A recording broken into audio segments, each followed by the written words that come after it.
Brigade Union, firefighters earning approximately £32,000 a year have been turning to food banks over the past few months.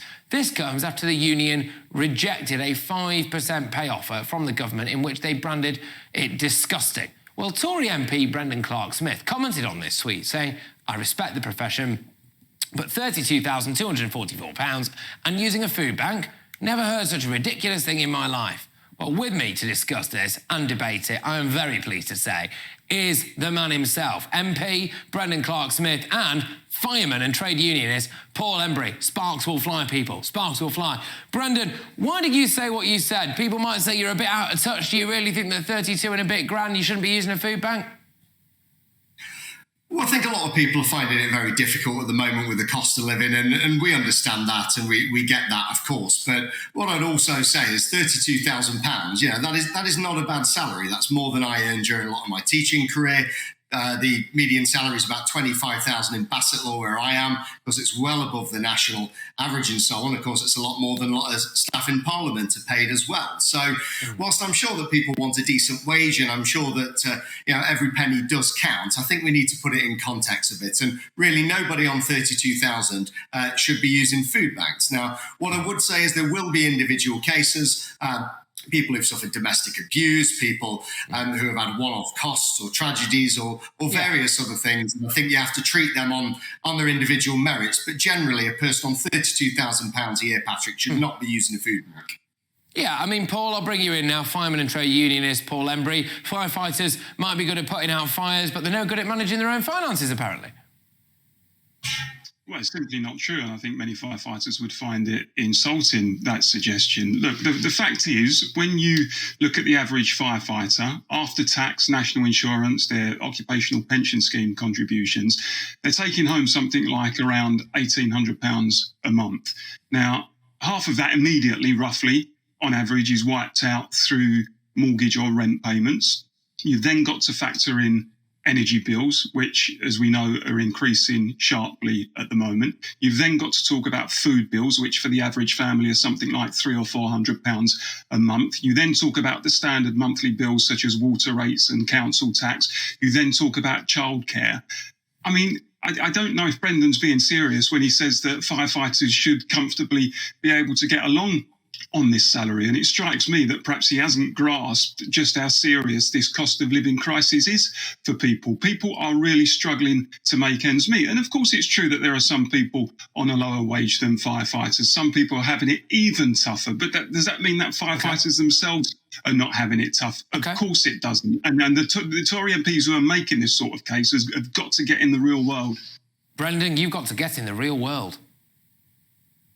Yeah, I mean, you could point to people who are earning less, and you could look at pensioners, for example. And I'm not interested in race to the bottom and saying I can live on less money than you can and so on. And I suppose we are assuming that is the sole breadwinner, and there's not another adult in the household. But then there's been government support.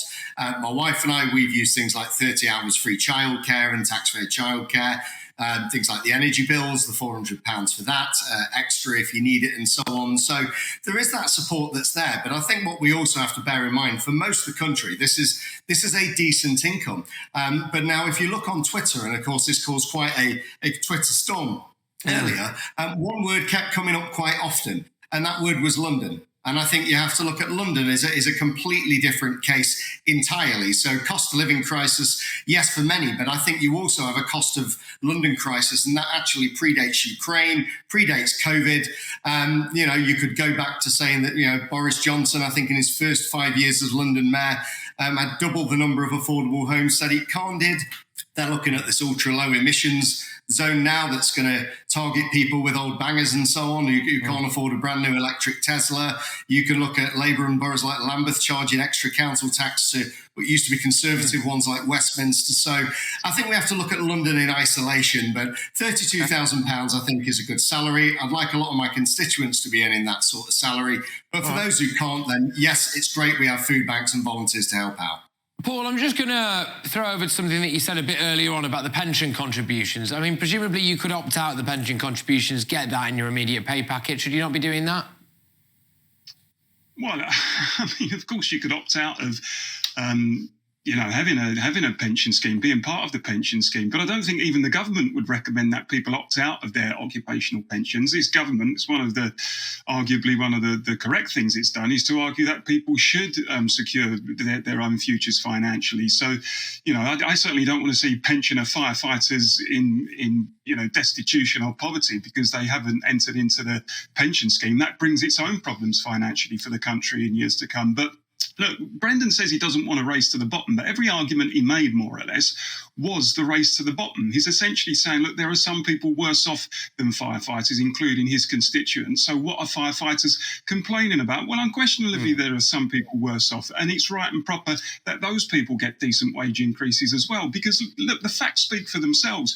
Workers in this country, including firefighters, are in the grip of the tightest wage squeeze since Napoleonic times. They are being asked once again to take a real terms pay cut during a cost of living crisis when inflation is at something like 9 or 10%. Paul, People are really struggling to make ends meet. And lecturing people about budgeting better simply isn't the answer. You've got to give people decent pay rises, get money into people's pockets. That's how you alleviate people's problems. That's it. Now, that Paul, I take on board exactly what you're saying, but that is a fine line. I'm going to throw it back to you, Brendan, because Paul might say lecturing people on budgeting better. I can remember when Chris Whitty used to lecture me and my family every single flipping evening, and I was sick of that. But actually, it was supposed to be government advice. Should we not have some government advice during a cost of living crisis? Are you not just giving out useful advice, Brendan? People like you and Lee Anderson.